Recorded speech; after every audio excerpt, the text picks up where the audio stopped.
the question and answer that should have ended this impeachment farce immediately.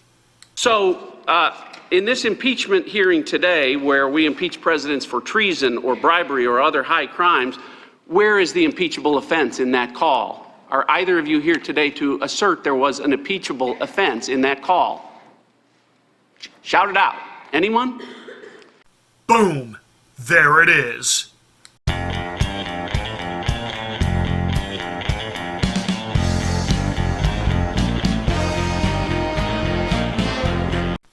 Adam Schiff and the Democrats have overwhelming evidence proving once and for all that this president has committed treason. He has actually put this country in grave danger from a national security standpoint. Why the Russians will overtake us now because of what this man has done, because he owes Vlad Putin everything and a quid pro quo, and he was absolutely selling out America just so he could take out a political rival. Isn't that what we've been told ad nauseum on Airport Terminal TV, used to be known as CNN, PMSNBC, and the rest of the mainstream media? And yet, it turned out to be an absolute nothing. A total, complete nothing. And when Ambassador Taylor was asked, everything that you've been involved with, you are the witness, the guy. Should this president be impeached? Mr. Ratcliffe, I would just like to say that I'm not here to do anything having to do with to decide about impeachment. That is not what either of us are here to do. This is your job. I don't know. That's not up to me to decide. Once again, what I said yesterday stands. You've got Adam Schiff, the nerd. You've got these intel individuals and these career bureaucrats. They were all, every one of them, nerds. And they have gotten themselves into a Barney Fife position of some power and authority. They've got a gun and they got a bullet. And they're going to use it. How dare this president actually think that he can enact foreign policy without them? It's all hearsay. None of this is firsthand information.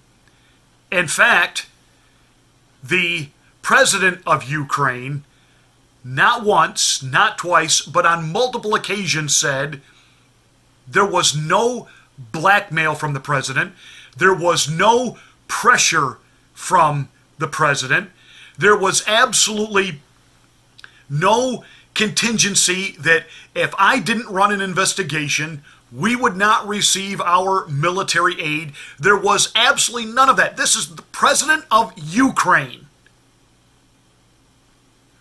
When Ambassador Taylor was asked this directly by Representative John Radcliffe, he had to agree, well, no, I don't think President of Ukraine is lying. No. He told Reuters there was no blackmail. He told the LA Times there was no pressure or blackmail from the United States. He told Japan's Kyodo News, I was never pressured and there were no conditions being imposed. He told ABC News and the BBC, I'm against corruption. This is not corruption. It was just a call. The Ukrainian president stood in front of the world press and repeatedly, consistently, over and over again, interview after interview, said he had no knowledge of military aid being withheld, meaning no quid pro quo, no pressure, no demands, no threats, no blackmail, nothing corrupt. And unlike the first 45 minutes that we heard from the Democrats today, that's not secondhand information, it's not hearsay, it's not what someone overheard Ambassador Sondland say. That was his direct testimony. Ambassador Taylor, do you have any evidence to assert that President Zelensky was lying to the world press when he said those things? Yes or no? Mr. Ratcliffe, if I can respond. My time is short. Your time yes is or short. no? That's right. I have no reason to doubt what the president said in his... Okay, very good. Now, of course, there is no public hearing today. And you know the Democrats did this on purpose. They were hoping that there would be enough stuff from yesterday that this would just consume the news cycle. and they wanted that extra day to really let it sink in. Well, what is sinking in is that they're on a sinking ship. You know that right now, Nancy Pelosi is drinking even more heavily than normal. You know that right now, Hillary is cackling and dropping all those hints that she wants back in the race. Why? The Democrats are in trouble. Yet another libloon has come out of the woodwork. Former governor of Massachusetts is now throwing his hat in the ring that he wants to run for the Democratic nomination. Now, we've already had 8 drop out of the pack of 20. Now another one's coming in, and it's a clear sign they can't beat President Trump. They know it. Nancy knows it. Their best hope was that somehow they could make this impeachment, drag it out, make this stick through the election cycle, and that would be the undoing of Donald Trump. The problem is she let lightweight Adam Schiff be in charge of this. You know, it's when I see things like this that as a man of faith, I really understand when the Word of God talks about the curse causeless brought against you shall not harm you. What does that mean? Well, like it or not, God apparently has President Trump's back. I'm serious about that. I mean, of all the people they could have picked on the Democratic side to be in charge of really going after this, Adam Schiff, I mean, this is not a Freudian mistake. This is not stupidity. This is absolutely a divine intervention. Let's put the most inept and incapable individual, the king of screw-ups and foul-ups and an unmitigated liar. Yeah, let's let him be the front man. Let's let him be the face and the voice of this. Remember, all during the Robert Mueller process, all Schiff kept saying was, we have the evidence, we have the evidence, and then nothing. And then yesterday, playing that game of, no, we're not going to release the name of the whistleblower, they must be protected, because you're the whistleblower, Adam. You're not worried about protecting a bureaucrat or even someone in the intel community. You're trying to protect your own scrawny white backside. That's the only thing that you're worried about protecting. And Jim Jordan, God bless him, Republican, Ohio, he got his shot at Mr. Taylor, and it was classic. 3 meetings face-to-face with President Zelensky, no linkage. Yet, in your deposition, you said this, and you said it again the first hour of the majority. My clear understanding was security assistance money would not come until President Zelensky committed to pursue the investigation. My clear understanding was they weren't going to get the money until President Zelensky committed to pursue the investigations. Now, with all due respect, Ambassador, your clear understanding was obviously wrong, because it didn't happen. President Zelensky didn't announce he was going to investigate Burisma or the Bidens. He didn't do a press conference and say, I'm going to investigate the Bidens, we're going to investigate Burisma. He didn't tweet about it, and you just told the ranking member he didn't do the CNN interview and announce he's going to investigate Burisma or the Bidens. So 3 face-to-face meetings, it doesn't come up, no linkage whatsoever. President Zelensky doesn't announce it before the aid is released on the 11th. And yet you said you have a clear understanding that those 2 things were going to happen. The money was going to get released, but not until there was an investigation, and that, in fact, didn't happen. So what I'm wondering is, where did you get this clear understanding? As I testified, Mr. Jordan, this came from Ambassador Sondland. So, no, there was no investigation, and the funds were released. Now, understand what he's talking about here. The ambassador, this key witness to the Democratic prosecution of the impeachment of Donald J. Trump, has been stating over and over that his clear understanding, even though he acknowledges a quid pro quo was nowhere mentioned in the phone call, we know that because we have the transcript. Nobody ever expected Trump to release the transcript. Another 4D chess move by the president. And I'm sure this has just put such a wrinkle in their narrative, because remember, Adam Schiff, he had that whole fictitious version of the phone call that he recited, which didn't happen. And when a Republican tried to bring that up yesterday, Adam Schiff shut him down. What's the matter, Adam? You don't like your own words thrown back at you? Again, must be great to be judge, jury, and executioner. Your day's coming, Adam. Your day's coming. So he acknowledges, well, there was no quid pro quo, but it was my understanding.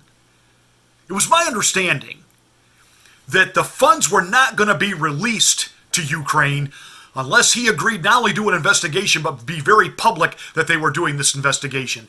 And Jim Jordan said, were the funds released to Ukraine? Yes.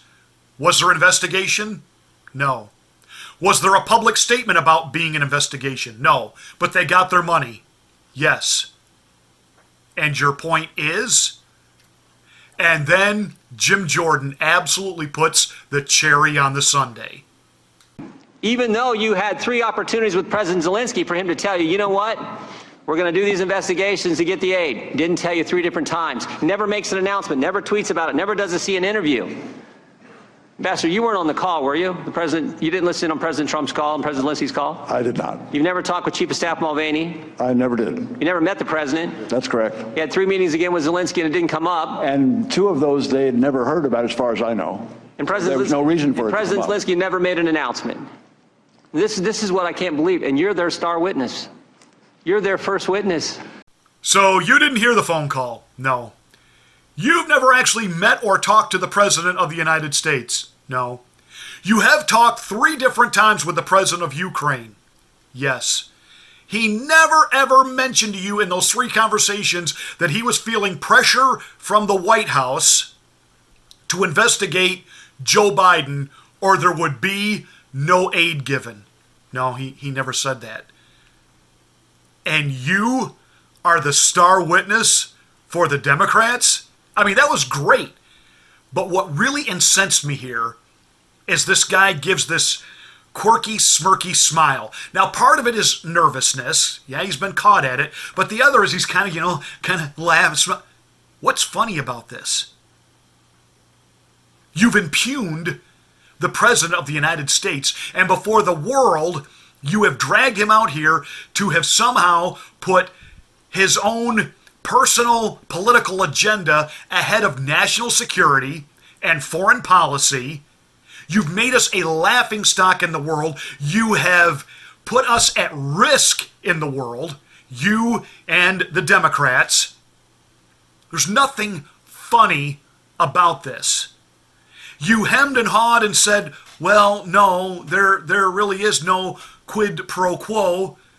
But we actually have overwhelming evidence that there was an administration that threatened Ukraine, that if they didn't bow to their will, that presidential administration's will, they weren't going to get their money. Remember that?